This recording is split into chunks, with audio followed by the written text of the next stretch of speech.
سرکار نے ارشاد فرمایا معراج کی رات جنت کے دروازے پر خدا کا نام، مصطفیٰ کا نام، علی حب اللہ، علی اللہ کا محبوب ہے، علی اللہ کا محبوب ہے، علی اللہ کا محبوب ہے۔ اونچا بولو، جنت کے دروازے پہ لکھا ہے۔ اگلا جملہ ہے الحسن والحسین صفوت اللہ، حسن و حسین اللہ کے پسندیدہ ہے۔ جنت کے دروازے پہ لکھا ہے وہ فاطمہ تو خیارت اللہ، فاطمہ اللہ کی چنیدہ ہے۔ وَعَلَى بَاغِضِهِمْ لَعْنَةُ اللَّهِ، ان سے نفرت کرنے والوں پر اللہ کی لعنت ہے۔ اب رافضی تو چھوڑو، کچھ نیم رافضی اور کچھ حاسدین بریلی کہتے ہیں کہ بریلی والے اہل بیت سے پیاری نہیں کرتے۔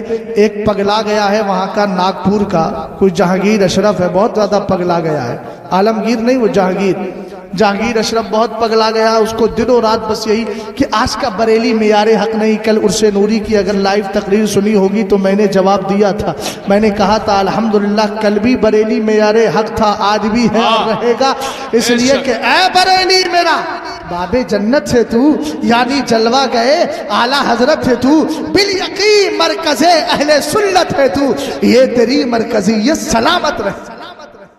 توجہ فرمائیے گا، اس پر میں نے بہت سارے چیلنج کیے ہیں لیکن سب گونگے بیٹھے ہیں، یہاں سے لے کے ایران تک۔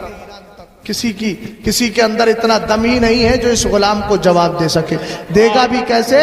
ابے ہم نے کہا تو اٹھا، اہل بیت کی محبت کا دعویٰ کرنے والے، تو نے کوئی شعر لکھا ہے جس کا مزاج یہ ہو تیری نسل پاک میں ہے بچہ بچہ؟ سمجھ گئے؟ بولے بریلی کو مانتے ہو؟ وہ بھی یہ بھی کہہ رہا ہے، کہا کہ سرکار کہتے ہیں اہل بیت کو مانو، قرآن کو مانو، بریلی کہتے ہیں، بریلوی کہتے ہیں ہمیں مانو۔ ہم نے کہا ہم اسی لیے اعلیٰ حضرت کو منواتے ہیں، ہمیں پتہ ہے جو اعلیٰ حضرت کو مان لے گا وہ کہے گا کیا بات رضا اس چمنستانی کی، جو اعلیٰ حضرت کو مان لے گا وہ کہے گا انہیں جانا انہیں مانا، جو اعلیٰ حضرت کو مان لے گا وہ کہے گا با خدا خدا کا یہی ہے در نہیں اور کوئی، مفر مکر جو وہاں پہ ہو یہی آ کے ہو، جو یہاں نہیں تو وہاں نہیں۔ تو ہمیں پتہ ہے نا امام احمد رضا خان اپنی ذات کو نہیں منواتا ہے، مصطفیٰ کی ذات کو منواتا ہے۔ سبحان اللہ۔ اب آگے بڑھو، میرے نبی علیہ السلام نے فرمایا جنت کے دروازے پر میرا نام مصطفیٰ کریم کہتے ہیں، میرا نام خدا کا نام، علی کا نام، فاطمہ کا نام، حسن کا نام، حسین کا نام۔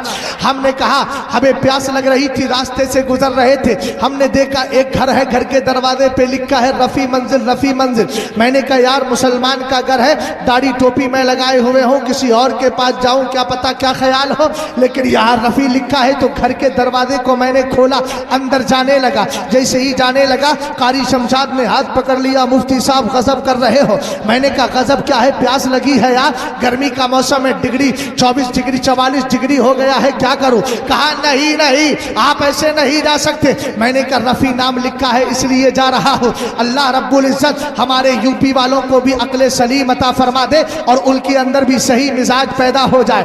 غور فرمائیے گا، رسول کریم علیہ السلام کے دیوانوں، جیسے ہی انہوں نے ہاتھ پکڑا میں نے کہا رفیع نام لکھا ہے اس لیے اندر جا رہا ہوں۔ بولے ایسے نہیں جایا جاتا، پہلے اجازت لیجئے، انومتی مل جائے تب پرویش کیجئے۔ میں نے کہا پھر کیا کیا ہے؟ بولے دروازہ کھٹکھٹائیے۔ دروازہ کھٹکھٹایا، سید رفیع صاحب کا وجود سامنے آیا۔ میں نے کہا بریلی سے آیا ہوں، پیاس لگ رہی ہے۔ انہوں نے کہا اندر آ جائیے۔ اب اجازت لے کے اندر چلا گیا، پیجئے گا مگر اس سے زیادہ مٹھاس میری بات میں ہے، اس کی مٹھاس میں کھونا نہیں، ادھر کی مٹھاس کو سامنے رکھنا۔ توجہ فرمائیے گا، میں نے کہا کیا کیا جائے، پیاس مجھے لگی تھی، دیکھیے سید صاحب خود ہی پینے لگے، اب کیسے جاؤں ان کے گھر پر، پتا چلے میں پیاسا بیٹھا رہوں خود سیراب ہو کر کے چلے جائے، اللہ سلامت رکھے۔ بس یوں ہی میں مزاحیہ گفتگو کر رہا ہوں، توجہ فرمانا۔ کہا قاری شمشاد نے ارے حضرت ایسے نہیں، گھر والے کی انومتی اس کے بعد پرویش۔ میں نے کہا بڑا اچھا مسئلہ حل کر دیا،